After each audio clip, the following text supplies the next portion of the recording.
Type number ১ থার্মোমিতির মূল সমীকরণের সাহায্যে তাপমাত্রা নির্ণয়। তো এখন আমরা দেখে নেব। দেখো, উষ্ণতাভিত্তিক ধর্ম মানে যেটা হচ্ছে গরম, এবং যেটা আইস বা ঠান্ডা সেটাকে আমরা ধরে নেব ঠান্ডা। আমরা লিখতে পারি এক্স স্টিম। এইভাবে লিখলাম, ধরো এক্স স্টিম মানে হচ্ছে গরম, মাইনাস লেখা যায় এক্স আইস, আইসিই আইস সমান আমরা লিখতে পারি কে এন। কে হচ্ছে সমানুপাতিক ধ্রুবক, সো সমান আমরা এটাকে ধরে নিতে পারি সমীকরণ ১। এরপরে দেখো, আবার থিটা তাপমাত্রা বৃদ্ধির ক্ষেত্রে তখন আমরা ধরে নেব x theta minus x ice. এটা সমান আমরা লিখতে পারি কে থিটা, সমীকরণ নাম্বার ২। এখন দেখো, আমরা লিখতে পারি ১ নং ও ২ নং হতে পাই সমীকরণ নাম্বার ১ ও ২ নং হতে পাই।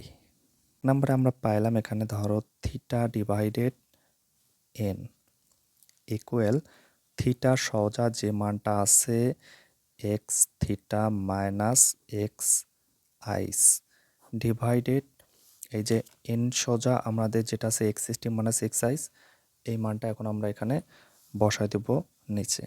তাহলে হচ্ছে এক্স স্টিম মাইনাস এক্স আইস।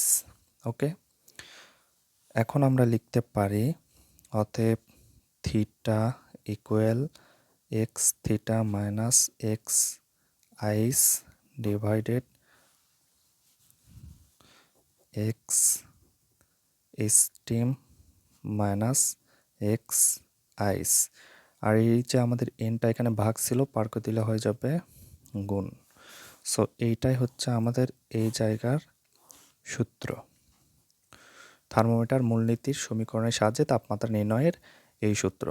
সো এটা হচ্ছে আমাদের সেলসিয়াসে যদি বের করতে বলা হয় তখন আমরা বসাবো এটা। যদি আমাদের ফারেনহাইট বলা হয় তখন কি করব, এই সেম সূত্রর সাথে এখানে ইনটু দিব, ইনটু দিয়ে এনের জায়গাতে বসাবো 180, 180 যোগ 32। তাহলে আমরা বের করতে পারবো ফারেনহাইট স্কেলে মান, যদি আমাদের থিটা দিয়ে ফারেনহাইট বলা হয়, এবং কেলভিন বললে আমরা ইনটু 273 দেব। তাহলে আমাদের সেলসিয়াস, ফারেনহাইট এবং কেলভিনের মানটা আমরা বের করতে পারবো। এখন দেখো, আমরা এক্সাম্পলে যাব। এক্সাম্পলে গিয়ে আমরা এক্সাম্পল করে টেস্ট করে দেখি এই প্রথম নাম্বার টাইপ থেকে। এটা হচ্ছে আমাদের এক্সাম্পল নাম্বার 1। বরফ ও স্টিম বিন্দুতে একটি রোদ থার্মোমিটারের রোদ যথাক্রমে 2.5 ওহম ও 3 ওহম পাওয়া গেল। যে তাপমাত্রায় রোদ 10 ওহম পাওয়া যায় তার মান নির্ণয় করো। তো এখানে বরফ বিন্দু আমরা এখন সাইড করে নিই, এটার আমরা সলভ করব। তো আমরা ধরে নিলাম এক্স আইস, আইস মানে ঠান্ডা বা বরফ বিন্দু। তো বরফ মানে এখানে বরফের মান দেওয়া আছে 2 প্রথমে এই যে 2.5 ওহম। এরপরে এক্স স্টিম, স্টিম মানে হচ্ছে গরম, মান দেওয়া আছে এই যে স্টিম বিন্দুতে, মানে পরের যে মানটা আছে 3 ওহম। এবং এখানে যে তাপমাত্রায় রোদ 10 ওহম পাওয়া গেল, এটা হচ্ছে আমাদের একটা র্যান্ডম মানে থিটা। তো এক্স থিটা ধরে নিলাম ইকুয়াল মান দেওয়া আছে 10 ওহম বসালাম। আমাদের মান বের করতে হবে থিটার মান, থিটা ইকুয়াল ওয়াট। যেহেতু এটা সেলসিয়াসে বের করতে হবে, অন্য কিছু দেওয়া নাই, সুতরাং এটা আমরা সেলসিয়াসে বের করব। আমরা জানি সূত্রটা আমরা শিখে ফেলছি। তাহলে থিটা সমান লিখতে পারি x theta minus x ice divided x steam minus x ice into 100। 100 কেন দিলাম? কারণ হচ্ছে এটা আমাদের সেলসিয়াসে, এখানে কিছু দেওয়া নাই, মানে এটা সেলসিয়াসে বের করতে হবে। এখন আমরা মানগুলো বসাই দিই। সো এক্স থিটার মান হচ্ছে 10, এক্স আইসের মান 2.5 ডিভাইডেড এক্স সিস্টেমের মান হচ্ছে 3 মাইনাস এক্স আইসের মান 2.5 ইন্টু 100। এখন আমরা ক্যালকুলেশন করলেই মান পেয়ে যাচ্ছি 1500 ডিগ্রি সেলসিয়াস। সুতরাং এটা হচ্ছে আমাদের এখানকার নির্ণেয় মান। আশা করি এই ম্যাথটা তোমরা বুঝতে পেরেছো। Example number 2। এখন তোমাদেরকে আমি এক্সাম্পল 2 এবং 3 করতে দেব, যেটা তোমরা নিজে প্র্যাকটিস করে দেখবা। যেহেতু আমরা এক্সাম্পল 1 এবং ফর্মুলাটা শিখে ফেলেছি টাইপ নাম্বার 1-এ, সেটার আলোকে আমরা এই দুইটা প্রশ্ন সমাধান করে দেখব। তোমরা পারো কিনা দেখো। এখানে বলা আছে একটি নির্দিষ্ট রোদ থার্মোমিটারের রোদ বরফ ও স্টিম বিন্দুতে। তোমরা বরফ মানে জানি আইস, স্টিম মানে জানি স্টিম গরম, হ্যাঁ, এটা মনে রাখবা। বা বরফকে আমাদের 0 ডিগ্রি বলা যাইতে পারে এবং স্টিমকে 100 ডিগ্রি বলা যাইতে পারে। এই জিনিসগুলো মনে রাখতে হবে। সো স্টিম বিন্দুতে যথাক্রমে 2.00 ওহম ও 2.73 ওহম পাওয়া গেল। যে তাপমাত্রায় রোদ 4.83 ওহম পাওয়া গেল তার মান নির্ণয় করো। এটা কিন্তু আমাদের ওই থিটা বা এক্সট্রার একটা মান। তাহলে এটা প্র্যাকটিস করো এবং অ্যান্সারটা মিলিয়ে দেখো। এক্সাম্পল 3।